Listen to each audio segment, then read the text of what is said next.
Chapitre 2 de Le portrait de Dorian Gray par Oscar Wilde.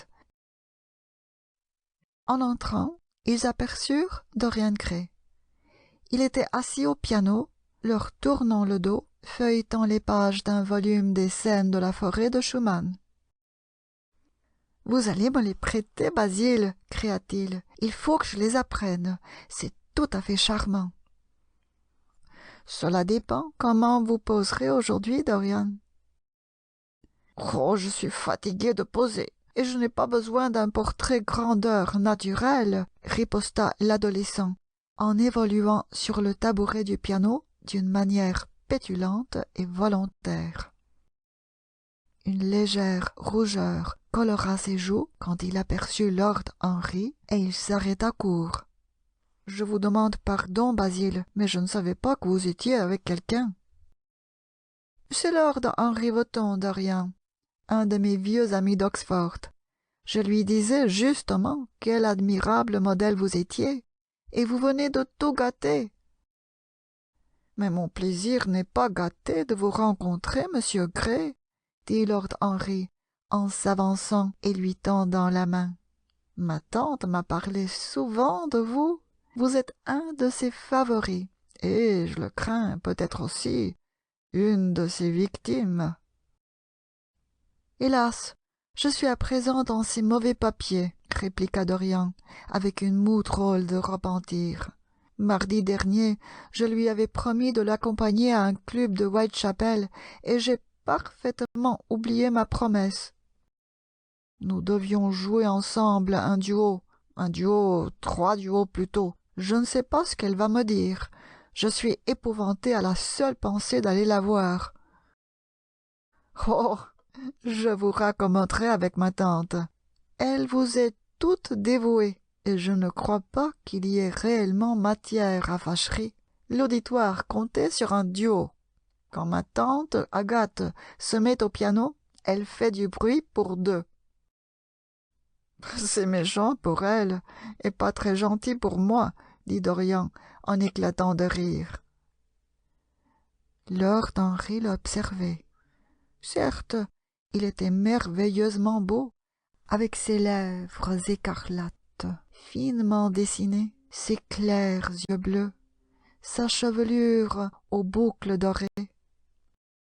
Tout dans sa face attirait la confiance. On y trouvait la candeur de la jeunesse jointe à la pureté ardente de l'adolescence. On sentait que le monde ne l'avait pas encore souillé. Comment s'étonner que Basil Hallward l'estimât pareillement? « Vous êtes vraiment trop charmant pour vous occuper de philanthropie, monsieur Gray, trop charmant. » Et Lord Henry, s'étendant sur le divan, ouvrit son étui à cigarette. Le peintre s'occupait fiévreusement de préparer sa palette et ses pinceaux. Il avait l'air ennuyé. Quand il entendit la dernière remarque de Lord Henry, il le fixa. Il hésita un moment, puis se décidant. « Harry, dit-il, j'ai besoin de finir ce portrait aujourd'hui. M'en voudriez-vous si je vous demandais de partir ?» Lord Henry sourit et regarda Dorian Gray. « Dois-je m'en aller, monsieur Gray ?» interrogea-t-il. « Oh non, je vous en prie, Lord Henry. Je vois que Basil est dans de mauvaises dispositions, et je ne puis le supporter quand il fait la tête. D'abord, j'ai besoin de vous demander pourquoi je ne devrais pas m'occuper de philanthropie. » « Je ne sais ce que je dois vous répondre, monsieur Gray. C'est un sujet si assommant qu'on ne peut en parler que sérieusement. Mais je ne m'en irai certainement pas, puisque vous me demandez de rester. Vous ne tenez pas absolument à ce que je m'en aille, Basil, n'est-ce pas? Ne m'avez-vous dit souvent que vous aimiez avoir quelqu'un pour bavarder avec vos modèles? » Hallward se mordit les lèvres. « Puisque Dorian le désire, vous pouvez rester. Ses caprices sont des lois pour chacun, excepté pour lui. » Lord Henry prit son chapeau et ses gants. « Vous êtes trop bon, Basil, mais je dois m'en aller. J'ai un rendez-vous avec quelqu'un à l'Orléans. Adieu, monsieur Gray. Venez me voir un de ces après-midi à Curzon Street. Je suis presque toujours chez moi vers 5 heures. Écrivez-moi quand vous viendrez. Je serai désolé de ne pas vous rencontrer. Basil, s'écria Dorian Gray, si Lord Henry Wotton s'en va, je m'en vais aussi. Vous n'ouvrez jamais la bouche quand vous peignez, et c'est horriblement ennuyeux de rester planté sur une plate-forme et d'avoir l'air aimable.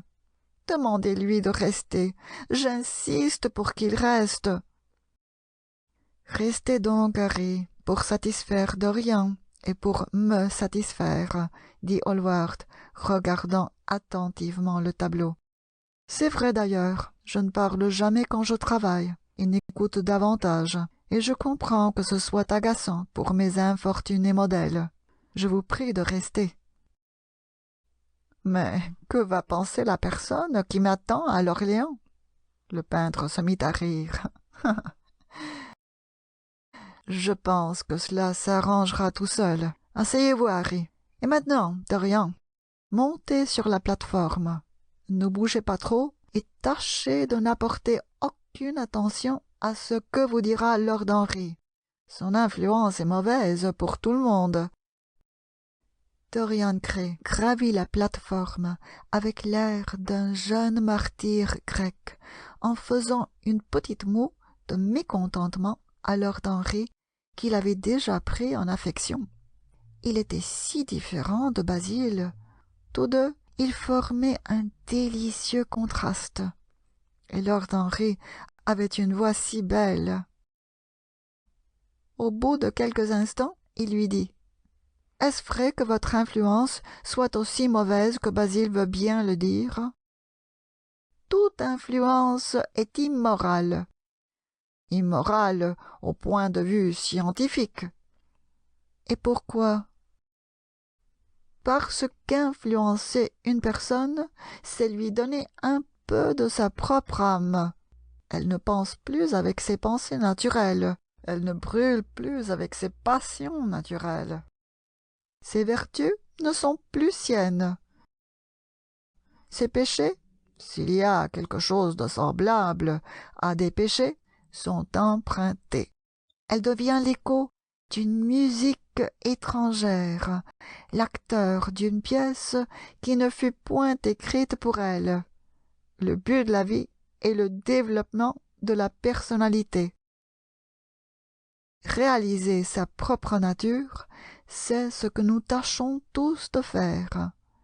Les hommes sont effrayés d'eux-mêmes aujourd'hui. Ils ont oublié le plus haut de tous les devoirs, le devoir que l'on se doit à soi-même. Naturellement, ils sont charitables. Ils nourrissent le pauvre et vêtent le loqueteux, mais ils laissent crever de faim leur âme et vont nus. Le courage nous a quittés. Peut-être n'en eûmes-nous jamais. La terreur de la société, qui est la base de toute morale, la terreur de Dieu, qui est le secret de la religion, voilà les deux choses qui nous gouvernent. Et encore, tournez votre tête un peu plus à droite, Dorian, comme un bon petit garçon, dit le peintre, enfoncé dans son œuvre, venant de surprendre dans la physionomie de l'adolescent un air qu'il ne lui avait jamais vu. Et encore, continua la voix musicale de Lord Henry sur un mode bas, avec cette gracieuse flexion de la main qui lui était particulièrement caractéristique et qu'il avait déjà au collège des dons. Je crois que si un homme voulait vivre sa vie pleinement et complètement, voulait donner une forme à chaque sentiment, une expression à chaque pensée, une réalité à chaque rêve, je crois que le monde subirait une telle poussée nouvelle de joie que nous en oublierions toutes les maladies médiévales pour nous en retourner vers l'idéal grec, peut-être même à quelque chose de plus beau, de plus riche que cet idéal. mais le plus brave d'entre nous est épouvanté de lui-même. Le reniement de nos vies est tragiquement semblable à la mutilation des fanatiques. Nous sommes punis pour nos refus. Chaque impulsion que nous essayons d'anéantir germe en nous et nous empoisonne. Le corps pêche d'abord et se satisfait avec son péché, car l'action est un mode de purification. Rien ne nous reste que le souvenir d'un plaisir ou la volupté d'un regret. Le seul moyen de se débarrasser d'une tentation est d'y céder. Essayez de lui résister, et votre âme aspire maladivement aux choses qu'elle s'est défendues, avec en plus le désir pour ce que des lois monstrueuses ont fait illégal et monstrueux. Ceci a été dit, que les grands événements du monde prennent place dans la cervelle. C'est dans la cervelle, et là seulement, que prennent aussi place les grands péchés du monde. Vous, monsieur Gray, vous-même, avec votre jeunesse rose rouge et votre enfance rose blanche, vous avez eu des passions qui vous ont effrayé, des pensées qui vous ont rempli de terreur, des jours de rêve et des nuits de rêve dont le simple rappel colorerait de honte vos joues. « Arrêtez, dit Dorian Gray hésitant. « Arrêtez. Vous m'embarrassez. Je ne sais que vous répondre. J'ai une réponse à vous faire que je ne puis trouver. Ne parlez pas. Laissez-moi penser. Ou plutôt, laissez-moi essayer de ne pas penser. » Pendant presque 10 minutes, il demeura sans faire un mouvement, les lèvres entr'ouvertes et les yeux étrangement brillants. Il semblait avoir obscurément conscience que le travaillaient des influences tout à fait nouvelles, mais elles lui paraissaient venir entièrement de lui-même. Les quelques mots que l'ami de Basil lui avait dits, maudits sans doute par hasard et chargés de paradoxes voulus, avaient touché quelques cordes secrètes qui n'avaient jamais été touchées auparavant, mais qu'il sentait maintenant palpitantes et vibrantes en lui.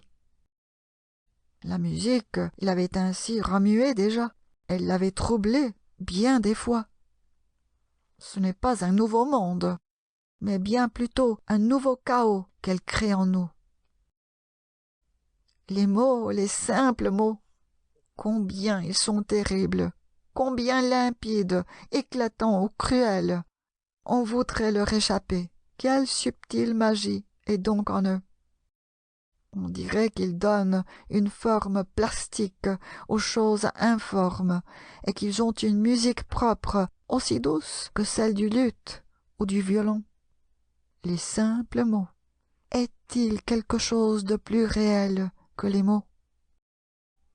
Oui, il y avait eu des choses dans son enfance qu'il n'avait point comprises. Il les comprenait maintenant.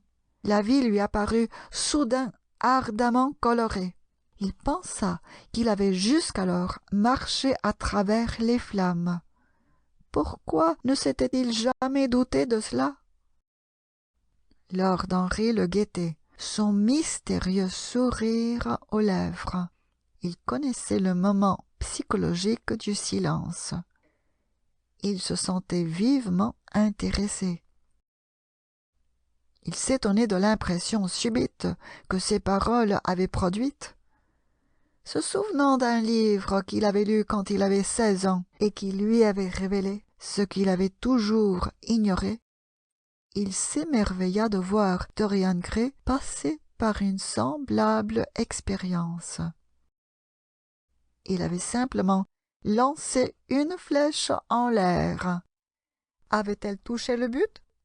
Ce garçon était vraiment intéressant.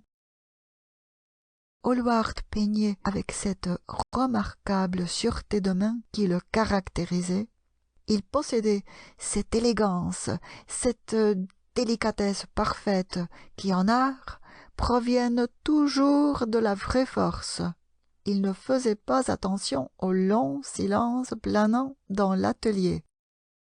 « Basil, je suis fatigué de poser, » cria tout à coup Dorian Gray. « J'ai besoin de sortir et d'aller dans le jardin. L'air ici est suffocant. » « Mon cher ami, j'en suis désolé. Mais quand je peins, je ne pense à rien autre chose. Vous n'avez jamais mieux posé. Vous étiez parfaitement immobile, et j'ai saisi l'effet que je cherchais. Les lèvres demi-ouvertes et l'éclair des yeux. Je ne sais pas ce que Harry a pu vous dire, mais c'est à lui certainement que vous devez cette merveilleuse expression. Je suppose qu'il vous a complimenté. Il ne faut pas croire un mot de ce qu'il dit. Il ne m'a certainement pas complimenté. Peut-être est-ce la raison pour laquelle je ne veux rien croire de ce qu'il m'a raconté. Bah, vous savez bien que vous croyez tout ce que je vous ai dit, riposta Lord Henry, le regardant avec ses yeux langoureux et rêveurs. Je vous accompagnerai au jardin. Il fait une chaleur impossible dans cet atelier. Basil, faites-nous donc servir quelque chose de glacé, une boisson quelconque aux fraises. Comme il vous conviendra, Harry. Sonnez Parker. Quand il viendra, je lui dirai ce que vous désirez. J'ai encore à travailler le fond du portrait. Je vous rejoindrai bientôt. Ne me gardez pas de rien trop longtemps. Je n'ai jamais été pareillement disposé à peindre. Ce sera sûrement mon chef-d'œuvre, et ce l'est déjà. Lord Henry, en pénétrant dans le jardin, trouva Dorian Gray la face ensevelie dans un frais bouquet de lilas, en aspirant ardemment le parfum comme un vin précieux. Il s'approcha de lui et mit la main sur son épaule. « Très bien, lui dit-il. Rien ne peut mieux guérir l'âme que les sens, comme rien ne saurait mieux que l'âme guérir les sens. » L'adolescent tressaillit et se retourna. Il était tête nue, et les feuilles avaient dérangé ses boucles rebelles, emmêlé leurs fils dorés. Dans ses yeux nageait comme de la crainte, cette crainte que l'on trouve dans les yeux des gens éveillés en sursaut. Ses narines finement dessinées palpitaient, et quelque trouble caché aviva le carmin de ses lèvres frissonnantes. « Oui, » continua Lord Henry, « c'est un des grands secrets de la vie. Guérir l'âme au moyen des sens, et les sens au moyen de l'âme. Vous êtes une admirable créature. Vous savez plus que vous ne pensez savoir, tout ainsi que vous pensez connaître moins que vous ne connaissez. » Dorian Gray prit un air chagrin et tourna la tête. Certes, il ne pouvait s'empêcher d'aimer le beau et gracieux jeune homme qu'il avait en face de lui. Sa figure olivâtre et romanesque, à l'expression fatiguée, l'intéressait. Il y avait quelque chose d'absolument fascinant dans sa voix languide et basse. Ses mains mêmes, ses mains fraîches et blanches, pareilles à des fleurs, possédaient un charme curieux. Ainsi que sa voix, elle semblait musicale, elle semblait avoir un langage à elle. Il lui faisait peur, et il était honteux d'avoir peur. Il avait fallu que cet étranger vînt pour le révéler à lui-même. Depuis des mois, il connaissait Basil Hallward, et son amitié ne l'avait pas changé. Quelqu'un avait passé dans son existence qui lui avait découvert le mystère de la vie. Qui avait-il donc qui l'effrayait ainsi? Il n'était ni une petite fille, ni un collégien. C'était ridicule, vraiment. « Allons nous asseoir à l'ombre, » dit Lord Henry. « Parker nous a servi à boire, et si vous restiez plus longtemps au soleil, vous pourriez vous abîmer le teint, et Basil ne voudrait plus vous peindre. Ne risquez pas d'attraper un coup de soleil, ce ne serait pas le moment. Qu'est-ce que cela peut faire s'écria Dorian Gray en riant, comme il s'asseyait au fond du jardin. C'est pour vous de toute importance, monsieur Gray. Tiens, et pourquoi? Parce que vous possédez une admirable jeunesse, et que la jeunesse est la seule chose désirable. Oh, je ne m'en soucie pas. Vous ne vous en souciez pas maintenant. Un jour viendra quand vous serez vieux, ridé, laid, quand la pensée aura marqué votre front de sa griffe et la passion flétri vos lèvres de stigmates hideux.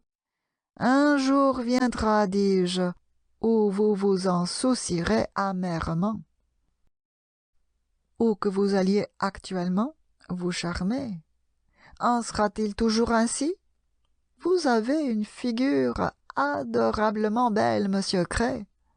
Ne vous fâchez point, vous l'avez. Et la beauté est une des formes du génie, la plus haute même, car elle n'a pas besoin d'être expliquée. C'est un des faits absolus du monde, comme le soleil, le printemps, ou le reflet dans les eaux sombres de cette coquille d'argent que nous appelons la lune. Cela ne peut être discuté. C'est une souveraineté de droit divin. Elle fait des princes de ceux qui la possèdent. Vous souriez? Ah, vous ne sourirez plus quand vous l'aurez perdue. On dit parfois que la beauté n'est que superficielle. Cela peut être, mais tout au moins, elle est moins superficielle que la pensée. Pour moi, la beauté est la merveille des merveilles. Il n'y a que les gens bornés qui ne jugent pas sur l'apparence. Le vrai mystère du monde est le visible, non l'invisible. Oui, monsieur Gray, les dieux vous furent bons, mais ce que les dieux donnent, ils le reprennent vite. Vous n'avez que peu d'années à vivre réellement, parfaitement, pleinement. Votre beauté s'évanouira avec votre jeunesse, et vous découvrirez tout à coup qu'il n'est plus de triomphe pour vous, et qu'il vous faudra vivre désormais sur ces menus triomphes que la mémoire du passé rendra plus amers que des défaites. Chaque mois vécu vous approche de quelque chose de terrible. Le temps est jaloux de vous, et guerroie contre vos lys et vos roses. Vous blêmirez, vos joues se creuseront, et vos regards se faneront. Vous souffrirez horriblement. Ah! Réalisez votre jeunesse pendant que vous l'avez. Ne gaspillez pas l'or de vos jours en écoutant les sots essayant d'arrêter l'inéluctable défaite, et gardez-vous de l'ignorant, du commun et du vulgaire. C'est le but maladif, l'idéal faux de notre âge. Vivez, vivez la merveilleuse vie qui est en vous. N'en laissez rien perdre. Cherchez de nouvelles sensations toujours, que rien ne vous effraie. Un nouvel hédonisme, voilà ce que le siècle demande. Vous pouvez en être le tangible symbole. Il n'est rien avec votre personnalité que vous ne puissiez faire. Le monde vous appartient, pour un temps. Alors que je vous rencontrai, je vis que vous n'aviez point conscience de ce que vous étiez, de ce que vous pouviez être. Il y avait en vous quelque chose de si particulièrement attirant que je sentis qu'il me fallait vous révéler à vous-même, dans la crainte tragique de vous voir vous gâcher, car votre jeunesse a si peu de temps à vivre, si peu. Les fleurs se dessèchent, mais elles refleurissent. Cet aubour sera aussi florissant au mois de juin de l'année prochaine qu'il l'est à présent. Dans un mois, cette clématite portera des fleurs pourprées, et d'année en année, ces fleurs de pourpre illumineront le vert de ses feuilles. Mais nous ne revivrons jamais notre jeunesse. Le pouls de la joie qui bat en nous à 20 ans va s'affaiblissant. Nos membres se fatiguent et s'alourdissent nos sens. Tous, nous deviendrons d'odieux polichinelles, hantés par la mémoire de ce dont nous fûmes effrayés, par les exquises tentations que nous n'avons pas eu le courage de satisfaire. Jeunesse, jeunesse. Rien n'est au monde que la jeunesse. Les yeux grands ouverts, Dorian Gray écoutait. C'est merveillant. La branche de lilas tomba de sa main à terre. Une abeille se précipita, tourna autour un moment, bourdonnante, et ce fut un frisson général des globes étoilés, des mignonnes fleurs. Il regardait cela avec cet étrange intérêt que nous prenons aux choses menues quand nous sommes préoccupés de problèmes qui nous effraient, quand nous sommes ennuyés par une nouvelle sensation pour laquelle nous ne pouvons trouver d'expression, ou terrifiés par une obsédante pensée à qui nous nous sentons forcés de céder. Bientôt l'abeille prit son vol. Il l'aperçut se posant sur le calice tacheté d'un convolvulus tyrien.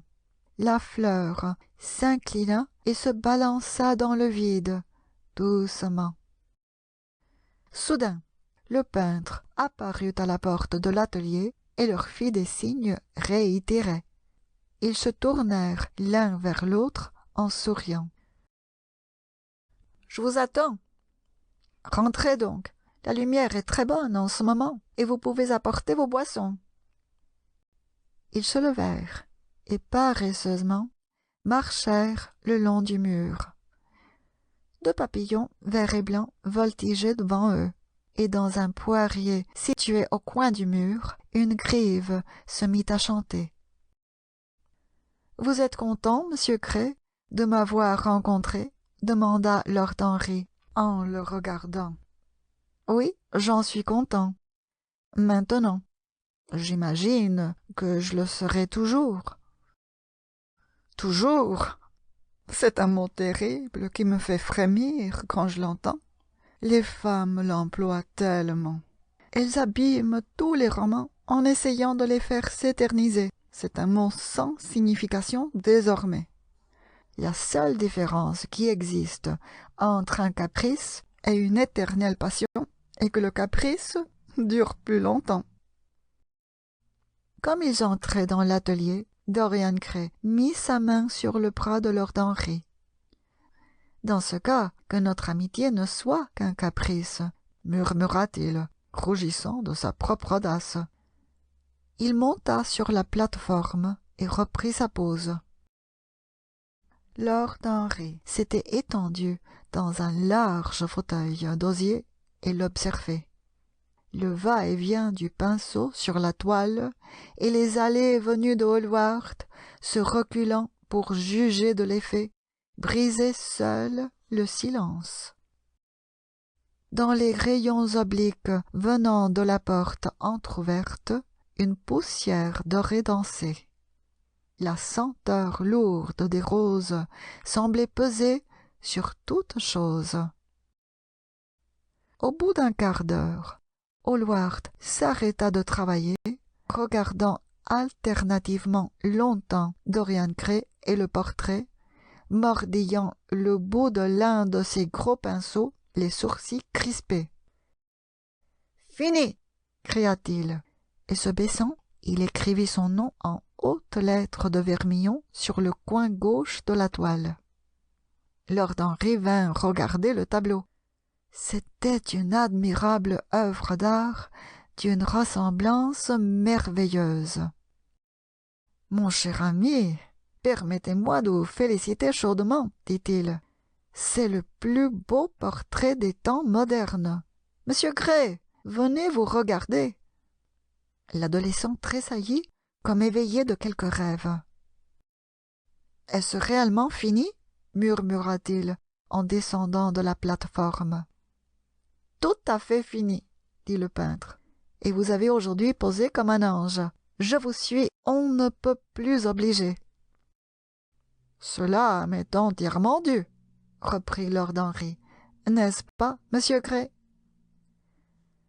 Dorian ne répondit pas. Il arriva nonchalamment vers son portrait et se tourna vers lui. Quand il l'aperçut, il sursauta, et ses joues rougirent un moment de plaisir. Un éclair de joie passa dans ses yeux, car il se reconnut pour la première fois. Il demeura quelque temps immobile, admirant, se doutant que Hallward lui parlait sans comprendre la signification de ses paroles.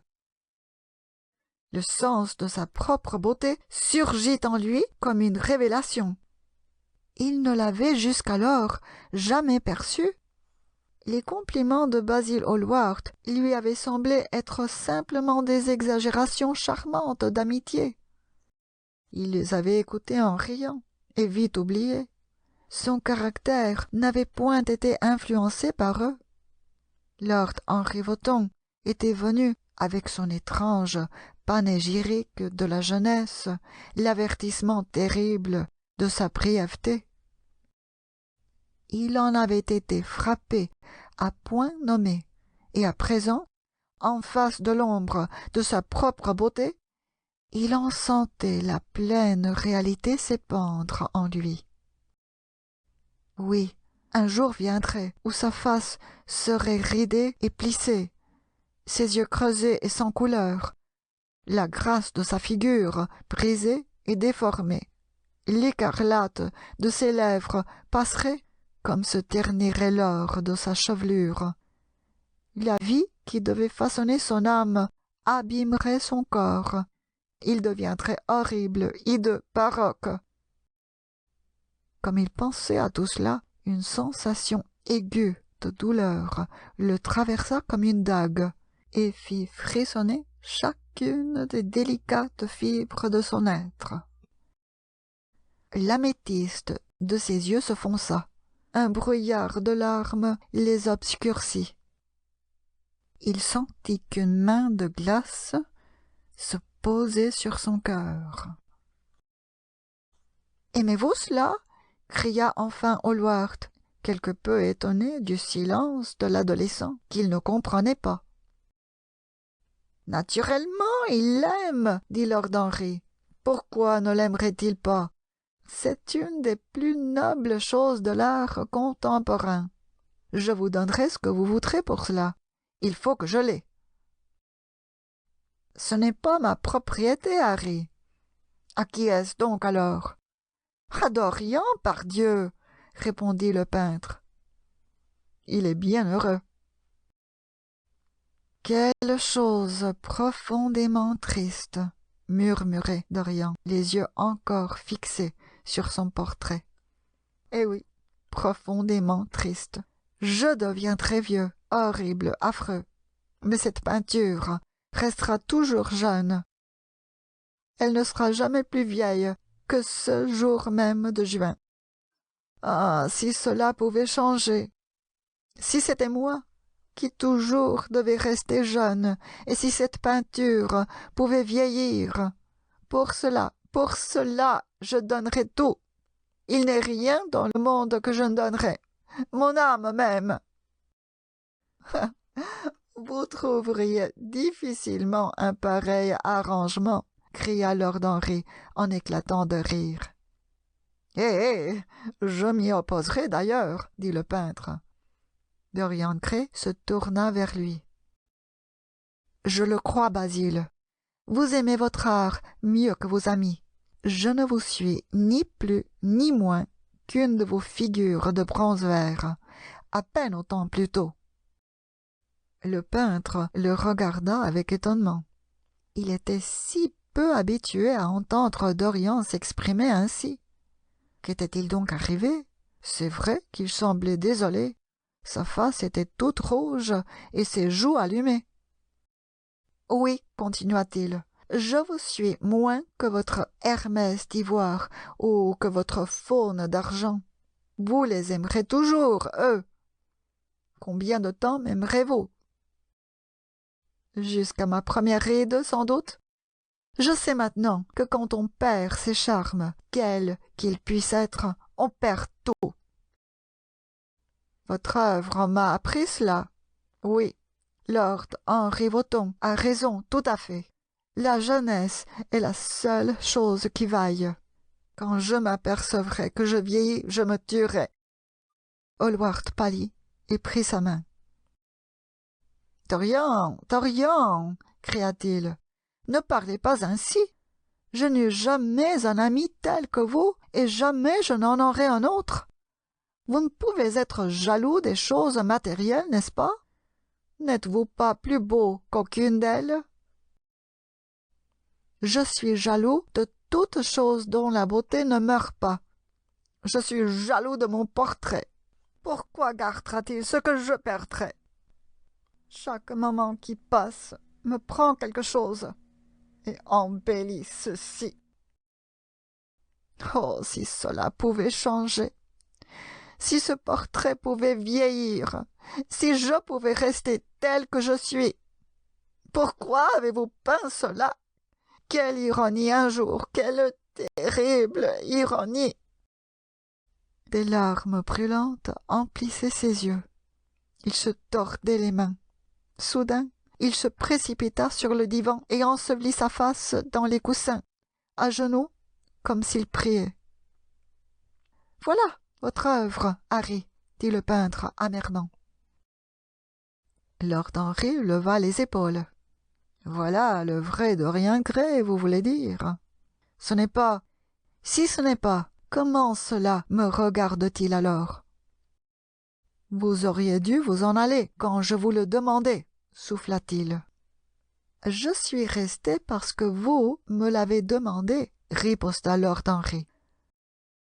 Harry, je ne veux pas me quereller maintenant avec mes deux meilleurs amis, mais par votre faute à tous les deux, vous me faites détester ce que j'ai jamais fait de mieux, et je vais l'anéantir. Qu'est-ce après tout qu'une toile et des couleurs? Je ne veux point que ceci puisse abîmer nos trois vies. Dorian Gray leva sa tête dorée de l'amas des coussins et sa face pâle, baignée de larmes. Il regarda le peintre marchant vers une table située sous les grands rideaux de la fenêtre. Qu'allait-il faire? Ses doigts, parmi le fouillis des tubes d'étain et des pinceaux secs, cherchaient quelque chose. Cette lame mince d'acier flexible, le couteau à palette, il l'avait trouvé. Il allait anéantir la toile. Suffoquant de sanglots, le jeune homme bondit du divan et, se précipitant vers Hallward, arracha le couteau de sa main et le lança à l'autre bout de l'atelier. « Basil, je vous en prie, ce serait un meurtre. » « Je suis charmé de vous voir apprécier enfin mon œuvre, » dit le peintre froidement en reprenant son calme. « Je n'aurais jamais attendu cela de vous. » « L'apprécier? Je l'adore, Basil. Je sens que c'est un peu de moi-même. Alors bien, aussitôt que vous serez sec, vous serez verni, encadré, expédié chez vous, alors vous ferez ce que vous jugerez bon de vous-même. » Il traversa la chambre et sonna pour le thé. « Vous voulez du thé, Dorian? Et vous aussi, Harry? Ou bien présentez-vous quelque objection à ces plaisirs simples? »« J'adore les plaisirs simples, » dit Lord Henry. « Ce sont les derniers refuges des êtres complexes. Mais je n'aime pas les scènes, excepté sur les planches. Quel drôle de corps vous êtes tous deux. Je m'étonne qu'on ait défini l'homme un animal raisonnable. Pour prématurer, cette définition l'est.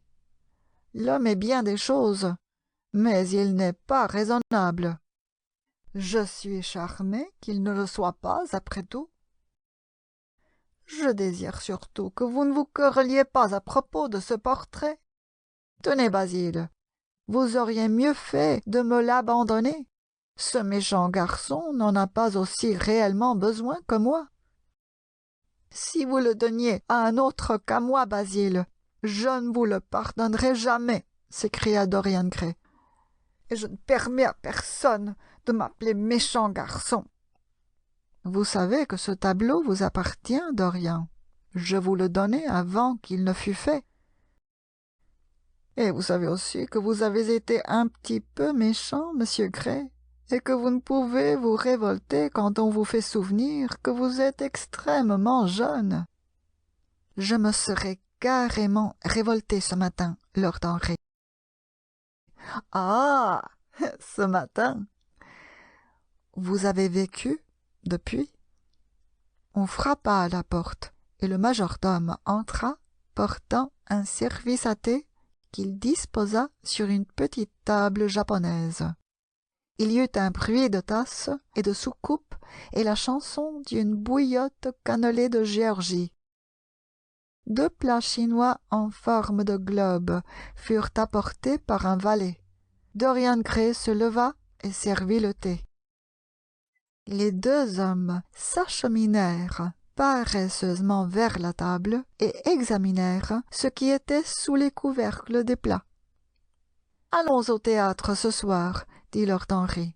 « Il doit y avoir du nouveau quelque part. » J'ai promis de dîner chez White, mais comme c'est un vieil ami, je puis lui envoyer un télégramme pour lui dire que je suis indisposé, ou que je suis empêché de venir, par suite d'un engagement postérieur.